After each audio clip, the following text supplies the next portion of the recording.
Bývalý prokurátor, který dozoroval například kauzu Očistec, která sahala do nejvyšších pater slovenské politiky, dnes kontroluje věznice a je sám trestně stíhaný.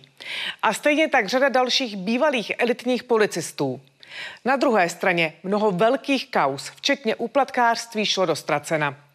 Stav justice na Slovensku 2 roky po nástupu Fica k moci a rok po velkých trestních reformách jeho vlády nedávno opakovaně kritizovala i Evropská unie. Jak situaci prožívají ti, kterých se přímo týká?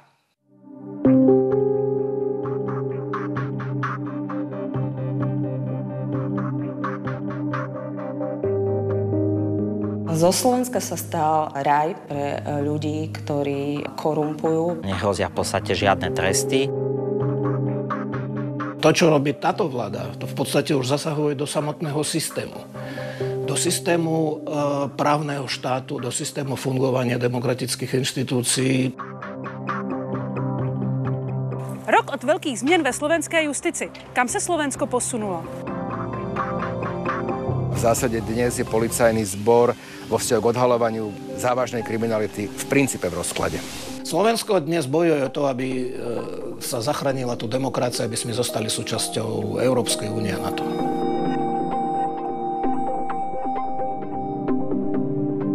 Jsme zhruba půl hodiny od Bratislavy na kraji Malých Karpat. Před námi je vila Amonra. Ta získala dotaci od Evropské unie. Měla by fungovat jako penzion. Podle místních novinářů ale k tomu účelu neslouží. Ubytoval nás tady někdo? To sa len tvári a nejaký penzión. Keď sa to až k vám dostalo, tak viete. Můžu vás poprosit, my jsme my asi neporušujeme zákon, my stojíme. Tu vidíme aj prepojenie na konkrétnu politickú stranu Smer. Majiteľ vily alebo človek, ktorý tam aktuálne býva, kandidoval v roku, myslím, že 2014 v regionálnych voľbách za stranu Smer. Takzvaná kauza Hacient. Slovenští novináři zmapovali několik případů, kdy lidé čerpali evropské dotace na stavbu penzionu. Budovy však pro hosty neslouží. Právě to kritizovala mise 4 europoslanců z výboru pro rozpočtovou kontrolu.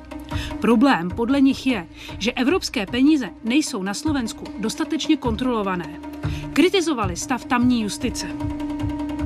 Prípady tých hacient ilustrujú neschopnosť orgánov Slovenskej republiky vyšetrovať podozrenia kauzy, ktoré sú spojené s súčasnou vládou a jej predstaviteľmi, prípadne s ľuďmi, ktorí sú blízki vláde. Závěrečná zpráva europoslanců mluví o tom, že se na Slovensku snížil počet vyšetřovaných závažných kauz, čiže není dostatečně zaručená kontrola vynakládání evropských peněz. Skupinu europoslanců vedl Tomáš Zdechovský. Takto na něj reagoval Robert Fico. Ešte raz vznikne takáto situácia, kedy príde na Slovensko podobný europoslanec ako pán Zdechovský a bude robiť túto špinavú opozičnú robotu ako nájemný vrah, tak jednoducho ho požiadame, aby opustil územie Slovenskej republiky. Ke kritice ze strany europoslanců se připojila i Evropská komise v každoroční zprávě o právním státu. Co se tady na Slovensku stalo? Před rokem vláda Roberta Fica udělala změny v zákonech. Snížila trestní sazby, zkrátila promlčecí lhůty, které se týkají hospodářské kriminality a korupce. Zrušila elitní útvary policie a prokuratury, které se na tyto trestné činy specializovaly. Aj vo veľmi známych kauzách boli trestné stíhania premlčané a museli byť zastavené. To znamená, novely boli v prospech páchateľov trestných činov a v neprospech poškodených a v neprospech štátu. Od roku 2020 se na Slovensku vyšetřovalo mnoho kauz, které se týkaly politiků, úředníků či podnikatelů, blízkých současným vládním stranám. Mnohé z nich jsou nyní zastavené. Jako příklad můžeme uvést kauzu vlivného podnikatele Miroslava Výboha. Ten byl podezřelý z úplatkářství. Souzený již nebude. V podstate táto novela pomohla viac ako 3000 osôb, ktoré boli či už podozrivé alebo obvinené, obžalované. Několik případů na vysoké úrovni bylo promlčeno nebo překlasifikováno pouze na přestupky. Ukončení specializovaných protikorupčních subjektů, Národní kriminální agentury a Úřadu speciální prokuratury vedlo ke zpoždění vyšetřování převedených na jiné orgány a k výraznému poklesu počtu vyšetřovaných případů korupce. Vy jste se zabýval nějakými konkrétními čísly, co vám z toho vyšlo? Na Úrade špeciálnej prokuratúry sme podávali ročne približne 120 až 140 obžalôb. V súčasnosti sú to zlomkové čísla, to znamená, že napadne 1-2 obžaloby na špecializovaný trestný súd mesačne. Za našej éry to bolo viac ako 10. Požádali jsme o rozhovor ministra vnitra a ministra spravedlnosti. Ti s námi ale na kameru odmítli mluvit. Vyjeli jsme tedy do Senice, kde je výjezdní zasedání vlády. Po atentátu na Roberta Fica v Handlové tu všechno probíhá pod přísnými bezpečnostními pravidly. Pane ministře, můžeme vás poprosit o rozhovor? Co říkáte té kritice, která zaznívá z Evropy ke stavu právního státu na Slovensku? Jednotlivé informácie, ktoré si komisia zhromažďuje z rôznych zdrojov, či už z mimovládneho sektora, z médií a podobne, tak tieto informácie si vôbec neoveruje potom z oficiálnych štátnych zdrojov.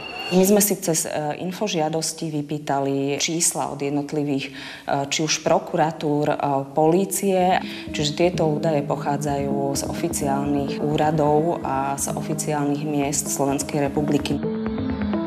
Tie zásadné veci v rámci novelizácie, za tými si stojíme a tam sme si istí v tom, že sme urobili dobre. Odkazujem im, že kde boli v rokoch 20 až 23, kedy na Slovensku zomierali ľudia vo väzbe, zomrel generál Lučanský, zomrel advokát Krivočenko, vykopávali sa dvere nevinným ľuďom, chcel sa zatvoriť predseda vlády Slovenskej republiky, iba pretože organizoval politické tlačové konferencie. A keď sa pozrú na to, potom sa môžeme baviť o tom, ako sme tu urobili poriadok v právnom štáte my, kedy nikomu nevykopávame dvere, kedy nám nikto nezomrel vo väzbe, kedy tu neprebiehajú politické procesy. Takže myslíte, že sa nestala žádná chyba v těch novelách? Je to v podstate taká už otrepaná pesnička o tom, že polícia vyšetrovala nezávislo, svedčí aj to, že neboli obvinení len ľudia blízky Smeru, ale aj ľudia blízky napríklad Matovičovi alebo stranám bývalej koalície. Slovensko neudělalo žádný pokrok v zajištění účinného a nezávislého vyšetřování a stíhání případů korupce na vysokých pozicích. Tá kritika je mimoriadne závažná, pretože stav právneho štátu na Slovensku je v súčasnosti veľmi ohrozený. Zatímco mnohé velké kauzy šly do ztracena, stíhaní jsou bývalí elitní policisté či prokurátor. Došli až ku nám domov, teda zazvonili. Dole som si prevzal. Skôr bolo vtipné, ako reagoval ten pán vyšetrovateľ, ktorého som sa chcel ešte niečo opýtať a utekal do auta. Proste normálne sa stratil. Michal Šůrek pracoval na úřadu speciálního prokurátora. Dozoroval například vyšetřování úplatkářské aféry bývalého speciálního prokurátora Dušana Kováčika či kauzu Očistec, ve které byl zatčen například bývalý policejní prezident Tibor Gašpar. Ten je dnes blízký spolupracovník Roberta Fica, zastává post místopředsedy parlamentu. O tom, že se na ně něco chystá, věděl Michal Šůrek delší dobu. Obával se dokonce, že jej vezmou do vazby.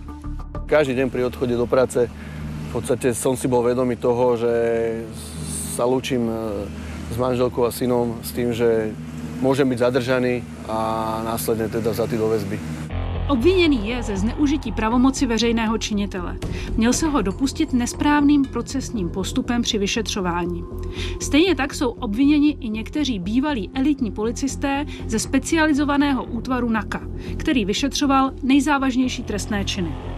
Tak keď som si prečítal to uznesenie, tak musím povedať, že som sa nad tým zasmial a som povedal, že toto nikdy neúspeje na súde a že je to úplná blbosť. Javí sa, že všetky trestné stíhania sú účelové, za účelom len v podstate tých vyšetrovateľov nejakým spôsobom stíhať a pomstiť sa im za to, že oni v minulom období stíhali vysoko postavených podnikateľov, politikov alebo osoby prepojené na politiku a podobne. Michal Šůrek nyní pracuje na jiné pozici. Místo závažných korupčních a hospodářských trestných činů nyní kontroluje dodržování zákonnosti ve věznicích. To jste si asi nepředstavoval? Určite nie. Takhle svoji kariéru. Nie, určite nie, ale tak uvidíme, ako sa to bude uberať a verím ešte, že teda sa vráti prokuratúra.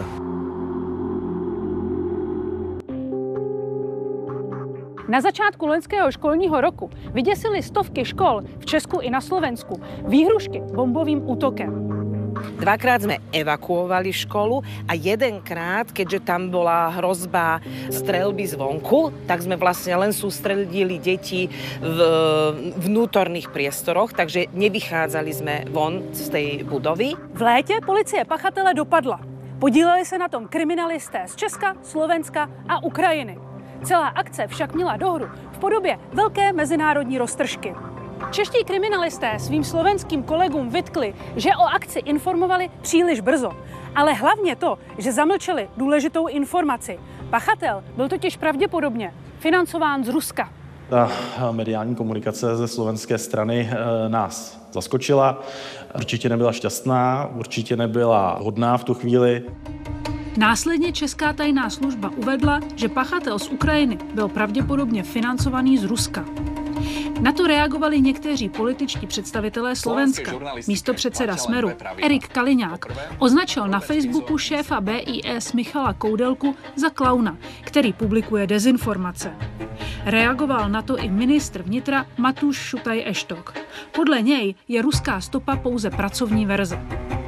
Prestaňte tu šíriť rôzne konšpiračné teórie. Áno, obraciam sa na vás, milí aktivistickí novinári, ktorí ste za obrazovkami, aj na predstaviteľov opozície, aby prestali so šírením konšpirácií. Značná časť politického spektra sa snaží vykresliť Rusko v tom lepšom svetle. Tie pozitívne veci, ktoré s Ruskom súvisia, skôr dávajú do popredia. Keď ide o nejakú negatívnu vec, tak snažia sa ju zamlčať. Táto vláda vzťah s Ruskom normalizuje. On normalizuje v podstate na takmer všetkých úrovniach. Mám na úvod veľmi nepríjemnú otázku. Ako sa máte? Если я жив, то это уже хорошо. Это вопрос приятный. Приятный вопрос. Každý mesiac sa čudujem, kde ešte vie padnúť v podstate slovenská politika, pretože prerážame každý mesiac ďalšie dno.